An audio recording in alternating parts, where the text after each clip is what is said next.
back to another episode of Mashup. We're your hosts, Scott and Ariel. That's right. And on this week's episode of Mashup, we take a look at the Shrine of Remembrance, as well as the art of cosplay. Now, Ariel, I'm wondering, how many landmarks in Melbourne can you name?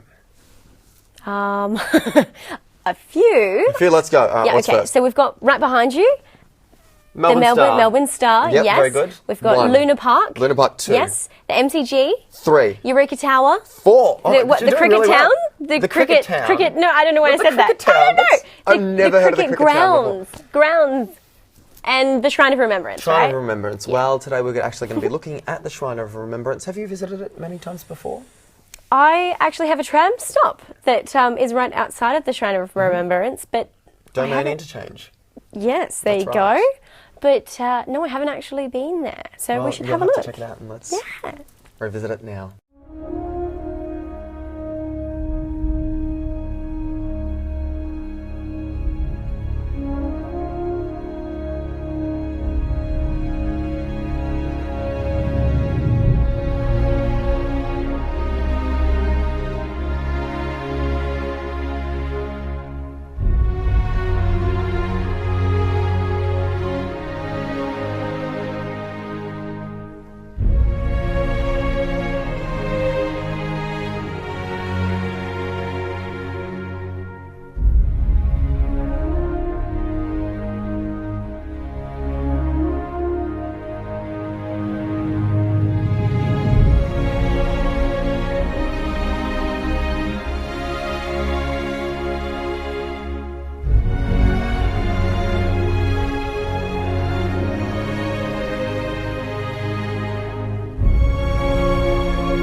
Scott, I found that really moving. Yeah, I'm not surprised. It was incredibly moving. And I think we should reflect as well that 2014, it's the centenary since World War I started. And in Victoria, we lost 19,000 young Victorians during World War I. So that's why they actually built the Shrine of Remembrance, so their families could have somewhere to mourn them because they were largely buried overseas. Oh, that's beautiful. And the design, which we largely looked at in that story, was actually based on one of the 7th wonders of the world, the mausoleum at Halicarnassus, which is now, well, it's not, it was destroyed by earthquakes, but probably but it's now in modern day Turkey. Yeah, and I'm sure you can find out more information if you do go to the Shrine of Remembrance. After the break, we'll be listening to the life of a Jesuit, as well as exploring the significance of South Bank. We'll see you after the break. Welcome back to Mashup. So, Scott, have you ever heard of the Jesuit? Oh, I can't say that I have, Ariel. So what is a Jesuit? Jesuit is the Society of Jesus, and I know that you know, that our viewers know, us as much as we know about a Jesuit. You want to say no any more times? Let's incorporate that into a sentence again. But don't worry, we have a Jesuit brother who is more than willing to explain to us the life of a Jesuit. Let's find out more. Hello, How are you hello, doing? hello, Paul. Hello. Good afternoon. Yeah. How are you doing? I'm very fine. I'm Okay, doing fine. Good. Okay, just to start things off, you're part of the Jesuit, right? Yes, what we call it, the Society of Jesus. Yes. For, Could you give us a definition of what exactly is a Jesuit? well, firstly, the Jesuits was founded in. It's a religious congregation founded by Saint Ignatius of Loyola and established the Society of Jesus in the 1500s. So that started off our group, the religious congregation called the Society of Jesus and commonly called as Jesuits. From there, from about 7 companions, the group has grown to even as big as 15,000 or 20,000. So the Society of Jesus has many works. I think in Australia, we're basically involved with schools, education. We're involved with social work. We're also involved in some media work and in some other mission areas. So the Society of Jesus is very diverse in its work. Maybe the most important thing for us is that we always try to find where the will of God is and where we could be of help to the people, especially to the poor and those who are in need. What's it like to be a part of the Jesuit? I mean, what exactly is your position in the Well, Jesuit? I'm a what we call because the Jesuits has priests and brothers, so I'm a brother. So I don't become a priest, so I remain a brother. Okay. So it's like to be it's because it's really a vocation, you know. It's a calling. Before I entered, I was working in the bank, so I was a professional and things. And I felt that there was a call of my own calling for my vocation, God's call. So, and that call is to become a religious and to have this vows. So what it's like, I mean, some are saying, are you not lonely if you're, a Jesuit, you don't have any wife, you couldn't have any girlfriend. But I meant the work that we have, especially with the poor, is for me very fulfilling. And I think that's the center of our work, and of course, at the same time, our own relationship also with God. So that relationship with God and with specifically with Jesus has motivated us to really work with the poor. Could you tell us a few things, like a few places you've been into? The Jesuit is international religious congregation. So in Southeast Asia, we have Jesuits in Indonesia, Thailand, in Japan, in Korea, in East Timor, in Myanmar, so in Singapore. So we're all over Southeast Asia. I'm here in Australia because of a specific program for the Jesuits. So we have a kind of renewal program that we do. That's for about 7 months, and we usually do it outside our country. And so what we do here is that we get exposed to the work of the Jesuits here in Australia. 2 major works here in Australia. One are the schools. We have Xavier College, we have St. Aloysius College in Sydney, and St. Andrews Riverview also in Sydney. And also we have the work for social services. So we have the Jesuit social services, which I was also exposed to for a month. So I've interacted here in Australia with the migrants and asylum seekers. Just simple teaching English of the migrants and the asylum seekers, and just knowing their situation. Earlier, you mentioned about calling. How exactly did you find your calling to become a Jesuit? Well, it's a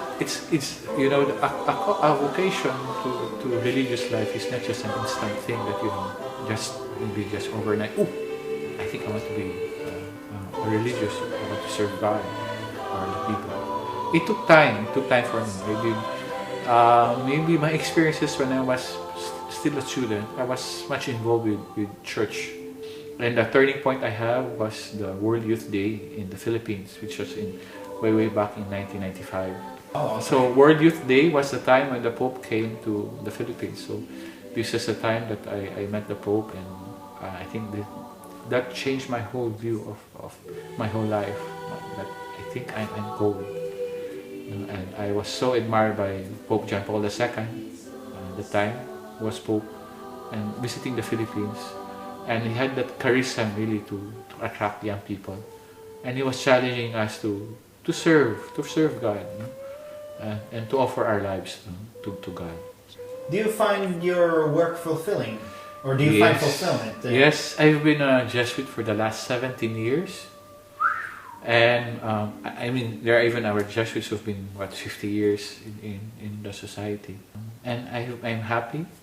I'm so happy for the last 17 years. And I think I'll continue to be happy even the years to come as a Jesuit. Given that I knew next to nothing about the Jesuits, I can say I found that incredibly informative. Absolutely. He was very enlightening. Yeah, he was. Now, Ariel, I'm wondering, how much time do you spend in South Bank? A fair amount of time, Scott. I have quite a few friends that live there. I've actually worked there as well. Oh, I see. Whereabouts? Because So on South Bank Boulevard and South Bank Promenade. there you go. Very So you cool know it quite places. well. Yeah, I am very familiar with South Bank. I've got to say, I always wanted to live down in South Bank, or South Melbourne even. It's such a great place because of the arts precinct. You have the Melbourne Theatre Company, you have the Malthouse Theatre, you have the Arts Centre. You have so many great bars, you've got Crown. Place to be. We're Place about to to be. explore what exactly South Bank has to offer. Let's take a look.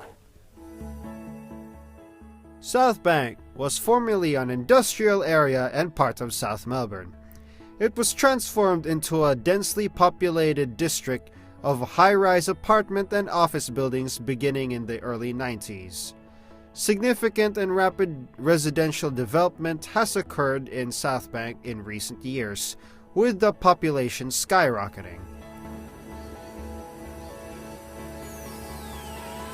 The vast majority of residents live in high-rise apartments, the tallest of which is the 300-meter-tall Eureka Tower. The 92-level tower is one of the world's tallest residential buildings.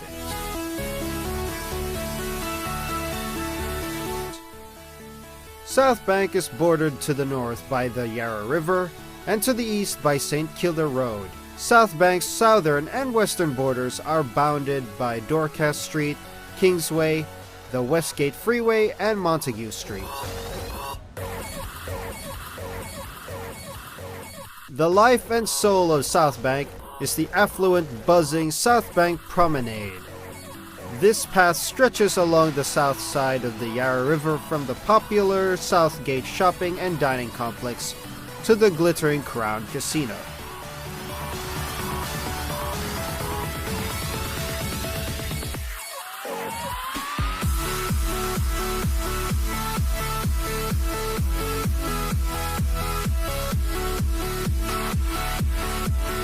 The promenade is packed with cafes, shops, and restaurants, with a sprinkling of upmarket hotels, major offices, public art, and swish new apartments. The variety of things to do and splendid city views make it the perfect place for locals and visitors to drink, dine, stroll, and watch the occasional street performers. South Bank is an important cultural hub that includes the Melbourne Arts Centre, Melbourne Recital Centre, the National Gallery of Victoria. It also includes the Melbourne Exhibition Centre and the Pollywoodside Maritime Museum.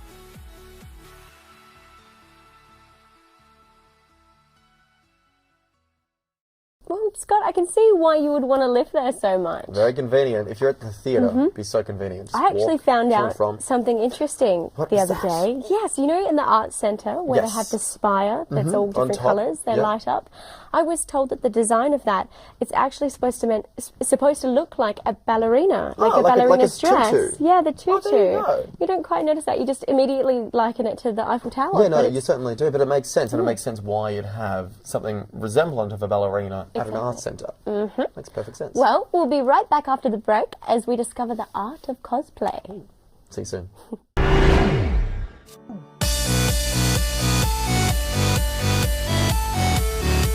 Hello and welcome back to Mashup, the show that showcases Melbourne. With Halloween a few weeks ago and Christmas less than a month away, we all love dressing up in many different forms. I do. I know you do. And that brings us to our next story on the creativity of cosplay. Cosplay. Yes, cosplay. Let's take a look. Costume play. Yes.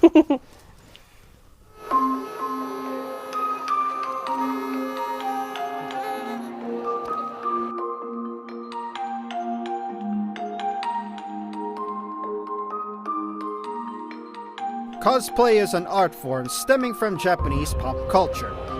It involves buying or building a costume of a person's favorite character from their favorite anime, manga, movie, TV series, or video game.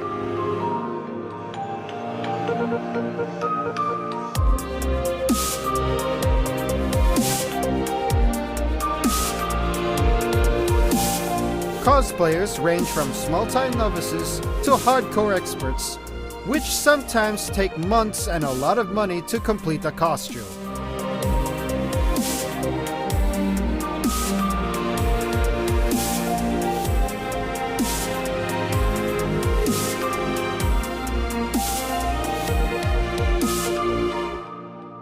Greetings!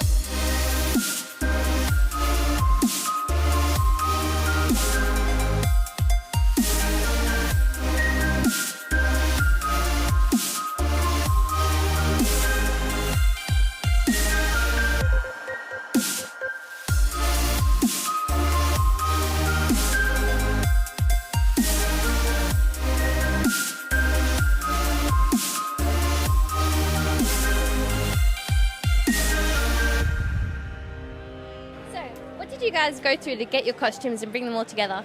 A very long website. I ended up just buying it online because it's 10 times easier.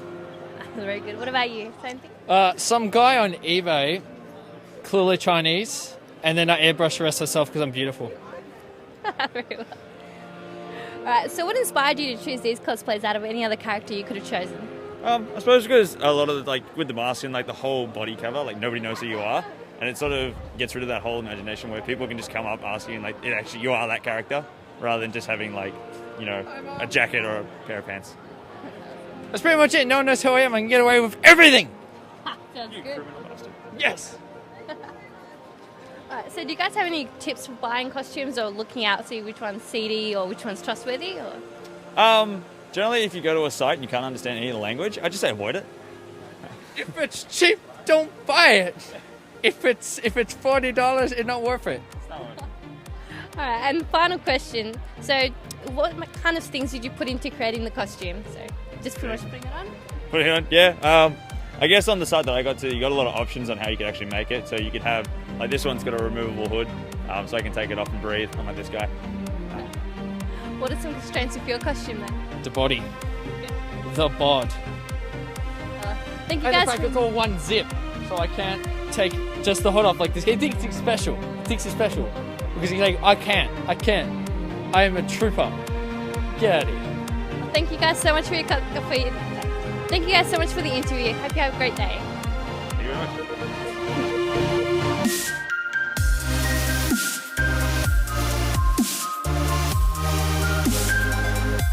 Cosplay is done all over the world and is all about bringing a community of passionate, geeky people together.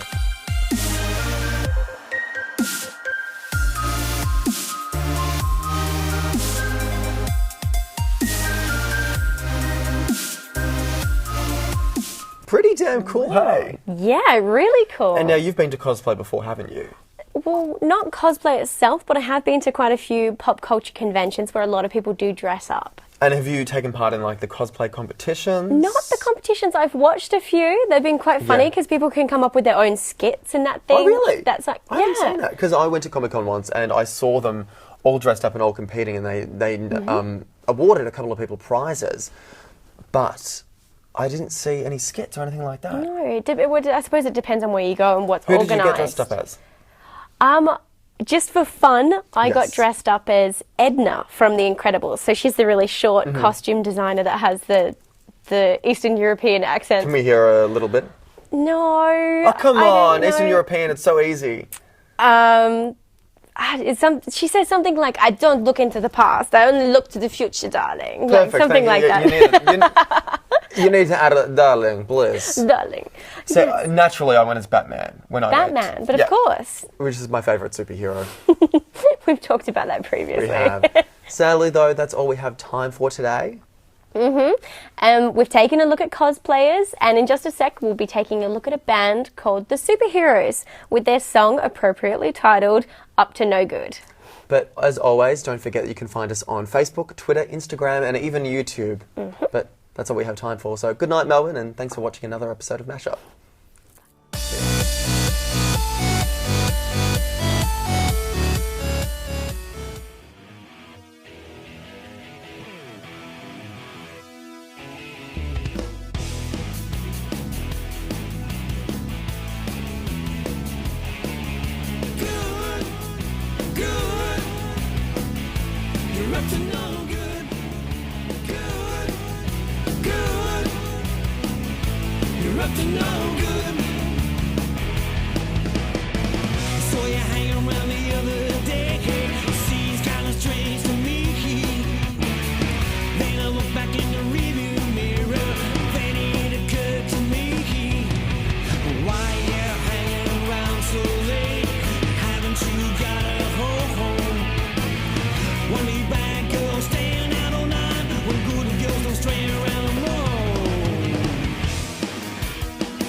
You're up to no good.